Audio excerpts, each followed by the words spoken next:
Chazak ou Baruch Avotai Besorot Tovot. On est le 27 aujourd'hui dans le mois de Sivan.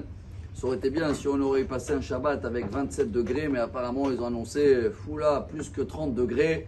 Pas que en Israël, apparemment un peu partout, parce que c'est une Shabbat chaude. Chaude, j'espère que ça va rester chaud dans les climats. Mais comme dans les parachutes qu'on lit en ce moment, des histoires avec les explorateurs, des histoires avec Korach, beaucoup des disputes, des marloquettes. Marloquette est comparé comme le feu. Hop, ça s'allume, ça veut dire que ce Shabbat, on doit faire attention à table de Shabbat, même les compliments risquent de se retourner. Alors, pour essayer de comprendre un très beau message, très connu aussi, à l'époque du Talmud, il y a 1800 ans, dans le Talmud Bavli, Baba Metzia, page 59, les gens ils sont venus voir le rabbin de la ville, Rava. Ils ont dit, monsieur le rabbin, vous avez une ségoula pour la parnassa? Il a dit, bien sûr.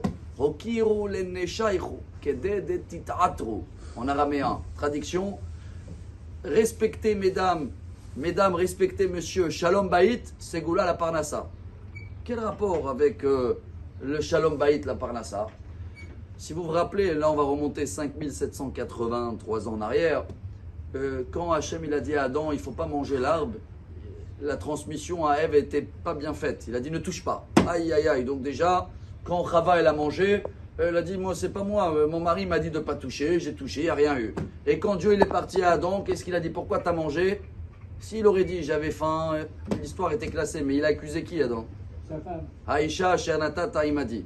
Donc comme un a accusé l'autre, le fait que s'il y a le shalom baït, s'il y a la paix à la maison, c'est quoi la paix à la maison?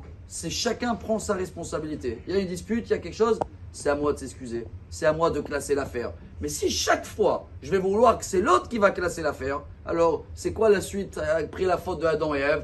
Et là, parle à ça, et tu vas transpirer, tu vas courir dans tous les sens. Mais tout ça, c'est quand tu accuses l'autre. On vient de découvrir aujourd'hui que si tu assumes et tu sais que tu es toujours toi capable de éteindre le feu et d'éviter toute histoire, et bien automatiquement, il n'y a plus besoin à la punition de courir après la parnassa, elle arrive tout seul.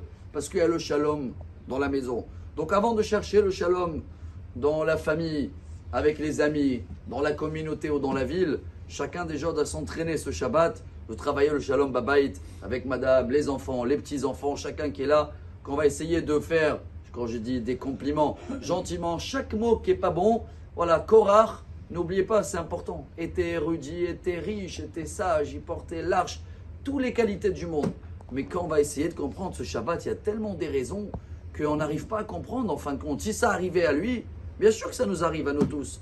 Et que ce sera la jalousie, l'orgueil, têtu, tous ces points qu'on va devoir essayer de travailler. Mais le plus grand message, l'Omatza Kadosh Baruch Hu Kli Mahzik Bracha l'Israël et la Shalom. C'est le Shabbat, Shalom.